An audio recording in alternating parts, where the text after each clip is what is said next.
Lou, Christian, I'm disappointed at the end of Shogun. Disappointed. The ending left a lot to be desired. I was like, really? This is how you end it? Nah, you just want a war. You just want a war. Just say that. Listen, just say you just want a war. yes. Say I wanted a war. Yeah, built me up emotionally to prep for this war.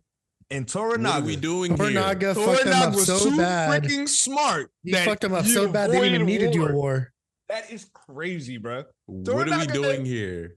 Why are you showing me your elite forces marching through the jungle with such ferocity and numbers for you to do nothing? For you to get a little brain. Because just to avoid war. Sorry, bro. Like he was playing. What we say? He playing chess while he playing dice, bro. He's like, yo, my whole goal is. Remember, he said it. His whole goal is to avoid war. And they built y'all up. Just kill off everybody that's closest to you to avoid war. I ain't gonna hold you, bro. I'm not gonna hold you. He had to trick him. Hold up, episode 9, because he had to trick him. I don't know. I don't think Toranaga even expected his mans to do that. No, he did. That's why bro. Yes, he did. Look, let me tell you. He did. No, he didn't. No, not at first. Not at first. Because remember, I'm gonna bring it back. Remember when he was like, and when everybody else was like, yo, he's giving up. He says, no, I see what Toranaga's doing. I see what my man's is doing. He has a plan. He's only responding this way because he has a plan. At first, he's like, yo, bro, like, I think he was really like, hey, bro, like, come on, tell us the plan. Like, why you sitting here really giving up? And then he realized when he's seen everybody else, he's like, you know what? If you're not willing to go fight, I'm going to kill myself right now. And seeing what Toranaga responded, he says, bet. I see the vision now. I see the vision now because. So what you're saying is it was a pivot at that moment, not necessarily. It wasn't predisposed. It wasn't predisposed. It wasn't predisposed. It was predisposed for Toranaga. He knew that he had his top guy had to. No. He knew that he had to have the confidence of them dudes. No, man. How it transpired. You expect your best friend to kill himself? Yes. Yes, that was part of the plan. His top guy didn't know. What Mariko did, expected. Well, I don't think he expected that because here's why. I don't think it was expected, but I think it was a card that they both knew could possibly was on the table. Was on the table.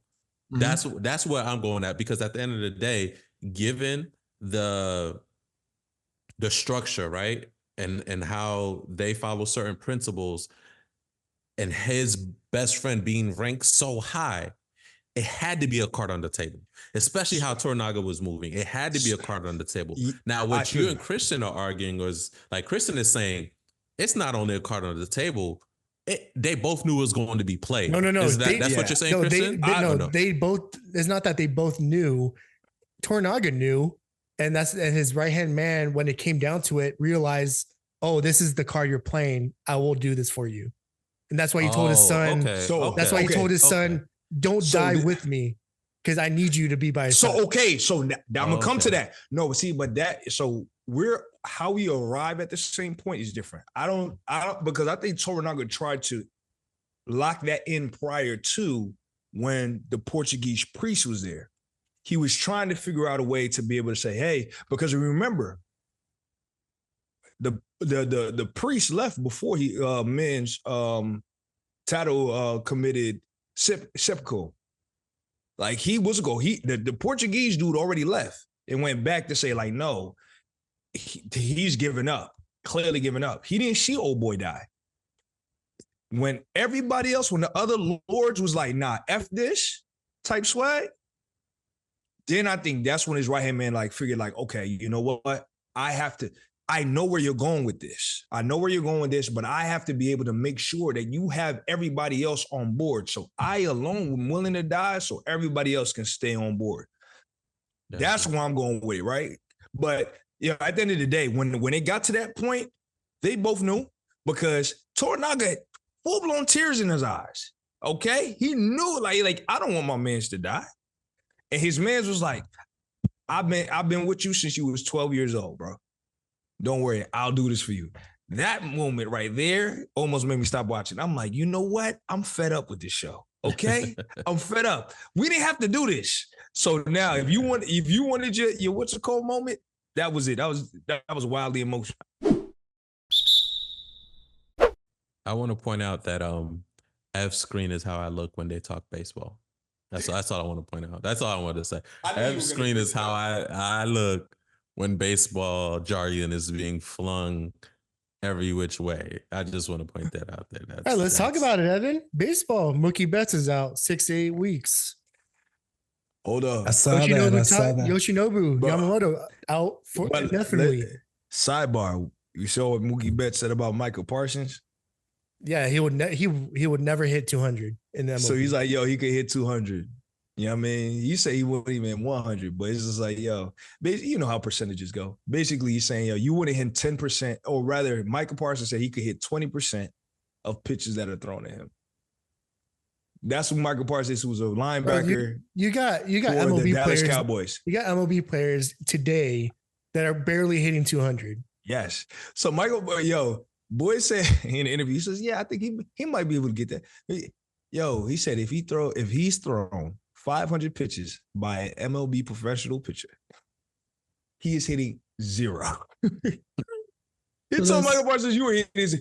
All the comments was like, yo, man, Micah got CTE early. Like you just got in the league.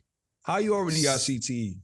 Nah, he's just like me. Micah's like me. I say like I could do anything I want. My G, let's be real, bro. Like in terms of hitting the ball in baseball, that's probably one of the hardest. That's one of the hardest things in sports. Period. Like that's one of the hardest things across all sports. The curveball. All sports. Man. Hitting that ball. Get out of here, bro. That's one of those. Is like catch. We can talk about it. Run to the next base. We could talk about it. But hitting that joint? He said you barely even gonna get to bunt. Bunt? Not even MLB players bunt anymore. You don't even know how to bunt. Right? So he's telling Micah, you're not even gonna be able to bunt the ball. Let's be real. These guys are throwing 97. He can't even feel the ball. My man, 97 miles per hour regularly. Not even a fastball. He's never gonna hit a curveball. I get it. Of grandeur. NFL player, I can jump high enough. You want to talk about, I could dunk. Cool. Maybe I could shoot a J. Cool. Even though that's an art form in itself. Bet. Hitting a baseball? Bro, Micah could bat against a position player pitching, throwing 67 miles an hour. Still wouldn't hit 200. Bruh, I would put Micah against softball pitchers. I was about to say softball players, like hitting that. Softball players are gonna strike him out ASAP. Softball players have been known to strike out MLB hit batters. So guess what, Micah? Yeah. Go to your regular neighborhood softball. All right, Evan. Why do the Yankees suck so much? Why did you guys get blown out by the Boston Red Sox last night? So let's talk about it. I'm not going to participate in this foolishness that you're speaking of. I want to continue on the conversation that you guys are having, though, because this cross-sport conversation is a continuation of a conversation that took place last month with Austin Rivers, and I want to say Michael Parsons was in the middle of that too, when Austin Rivers came and said, when Austin Rivers pointed out that they could take what he said, 30 NBA players that could play downs in the NFL, but you couldn't take one NFL player to come over and play regularly in the NBA as a star or a regular starter. Yes, as a regular starter in the NBA. And his point was that the skill sets just don't. The skill sets don't translate into the NBA. Incorrect, by the way. So, question for you. It's incorrect because it has to do with the number of positions in each sport. Well, that is well. I'm asking very simple. And he made that point. Y'all in college, y'all hooped. Y'all seen when the football players came to hoop. There's a particular style of play, right? Y'all ever hoop we're aggressive. Player? We're aggressive. Yeah. All they do is bang, bang. Yeah. I'm gonna draw down the lane, bang bang, right? Yeah. Or if I'm on defense, get the weight room. My defense is hacking, right? That's my niggas. They want to back That's up. what they are. They just want to fight. Exactly from 1 to 5, bang bang, hard dribble. Got no finesse in your game, man. And then they want to dunk. That's it. Come on.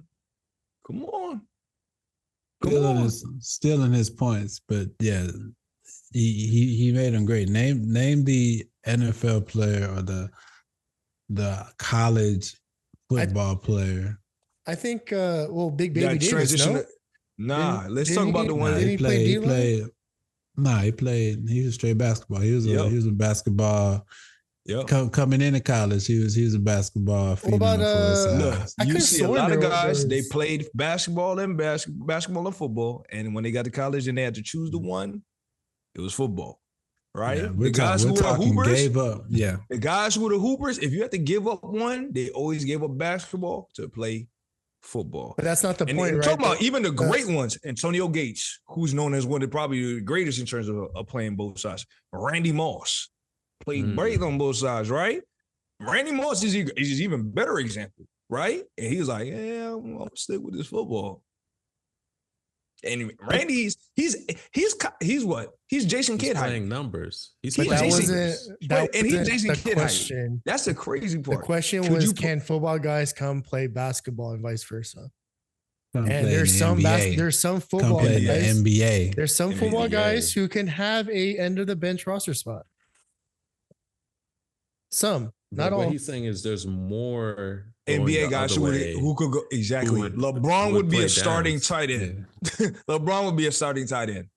I mean, that's really the only position that we saw. Allen Iverson's highlights. Okay, Allen Iverson could have been Vic, but he wanted to hoop. Yeah, you're talking. I mean, yes, you're talking tight end. Maybe wide receiver. That's what I was going to do. Skill position. Stretch. Maybe running back. I wouldn't even go any of the defensive player. Like, none, really? No, I'm not going no defensive player. I'm going all skill positions on offense.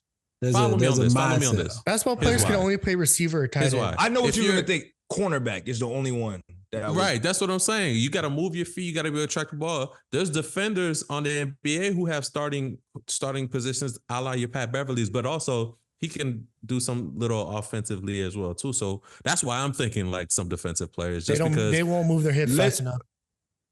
They're too tall. They won't. It's just they don't have good hips. They wouldn't be able to track receivers if they played CB. They won't. Yeah, most of your cornerbacks are 5'11" to 6'2". I'm about to say max. So 6'2" is too tall. I'm about to say. Yeah, 6'2" is a hybrid. Football is all leverage, so I mean you have to get low. The lower man wins. You're gonna have 6'6" guys playing cornerback, like not playing receiver. Well, that's the reason the inverse is the same. All your 6'3" and above guys, with the exception of your tallest wide receivers, are linemen. I mean, so most of your NFL players at best are coming in playing guard or small forward.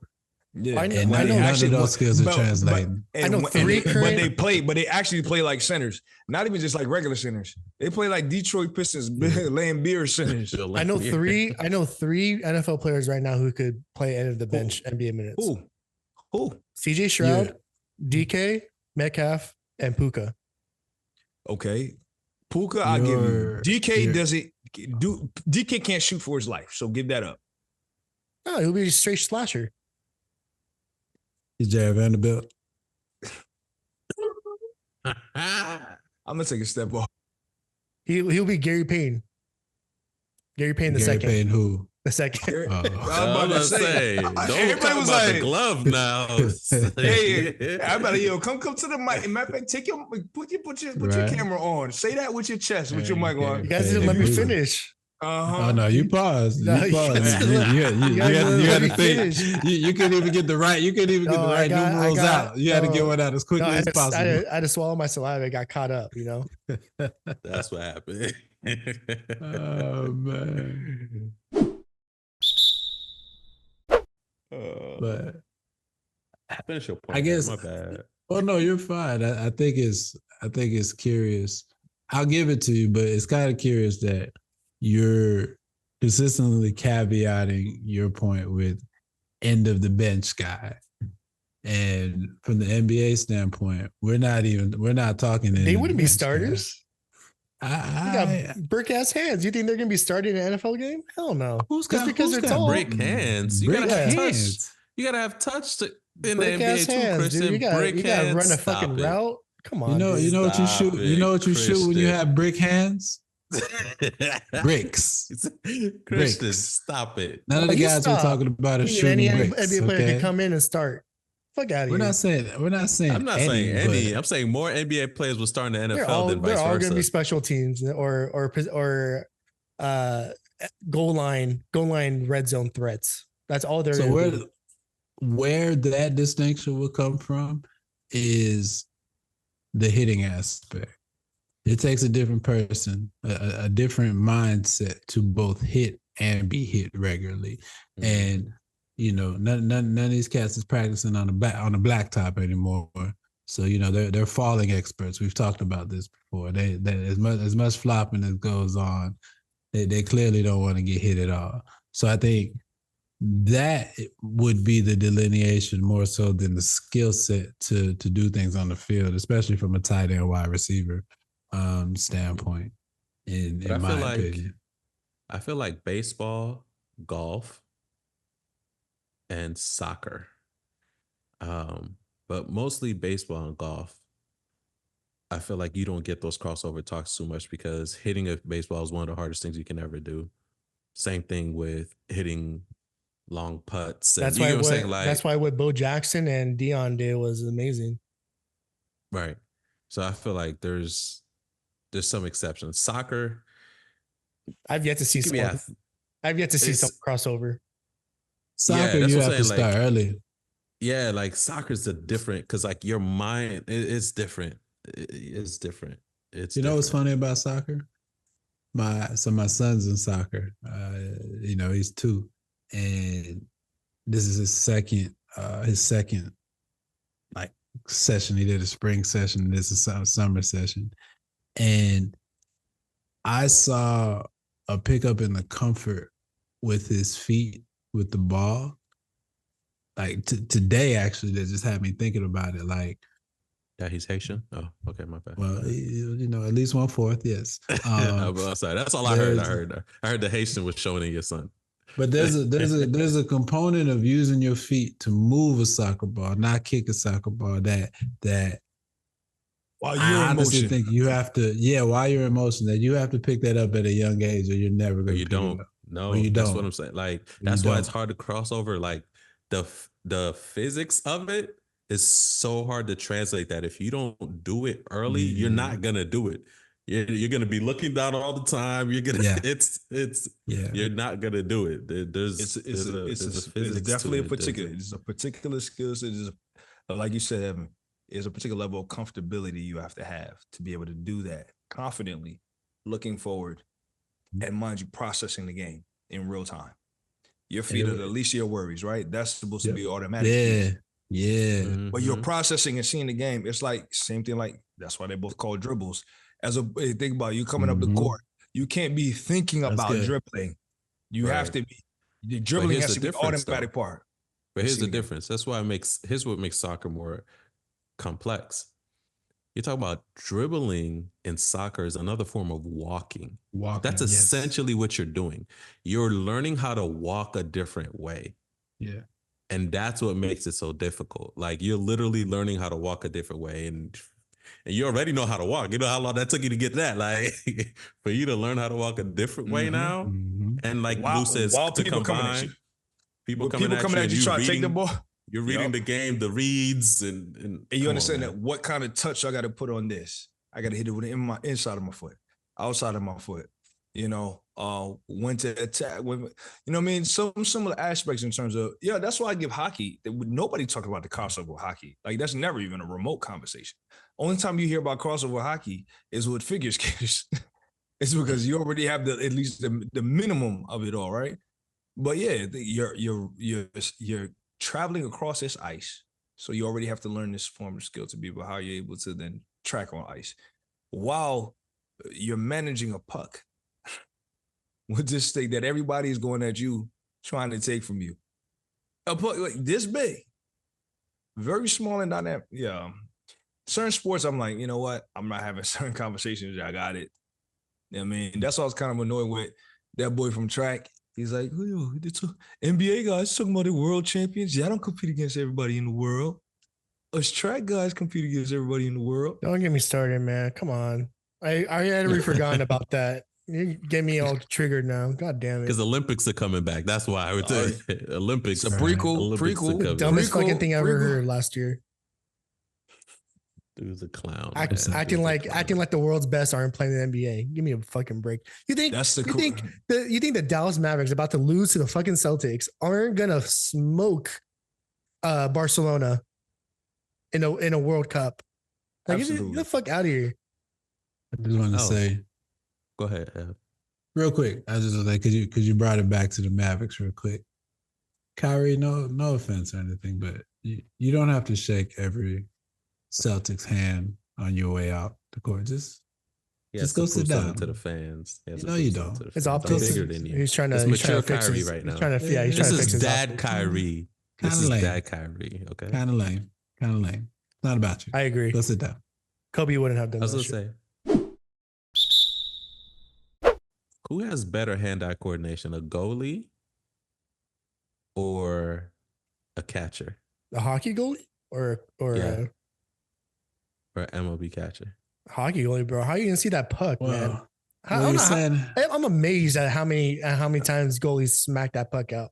I am giving it to that goalie every time, that goalie? Hockey goalie. Because it's like that, they're slapping it at the speeds in a shorter period of time as people are throwing baseballs. Fam, nah.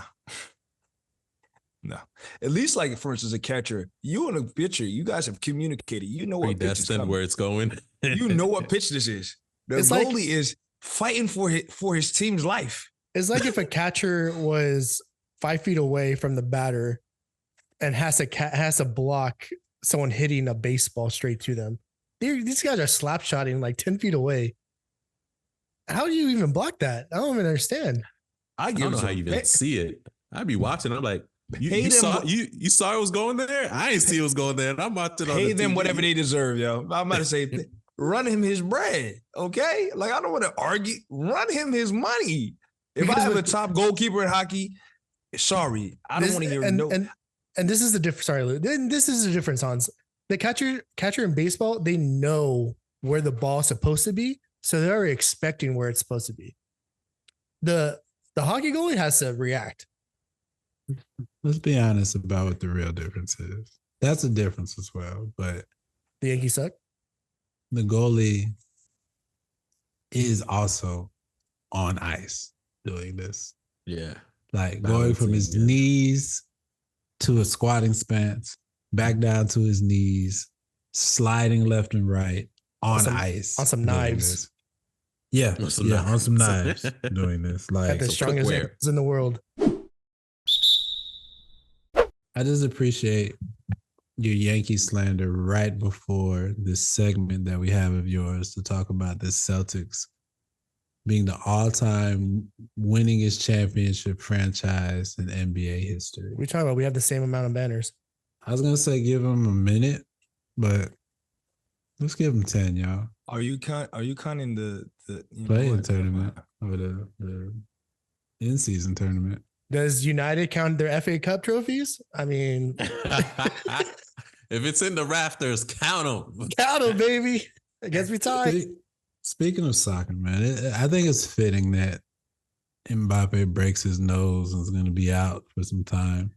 Soon as he signs with, real class, real championship, real winners, a team that's actually about something. Like, I thought you were gonna say something even better. Shout out to the real coach of the Boston Celtics, Pep Guardiola, coming in and showing them how to really come in and bring a wedding pedigree to the organization. Carlos Ancelotti in, man. Oh, I thought you said Carlo Enchiladas. I was like, what? That's what I thought he was going to. I was like, enchiladas. What? That's racist. I know. That's racist. What was wrong with Here you? you go. Here you go. Man. That's racist. Fucked up, dude. Come on now.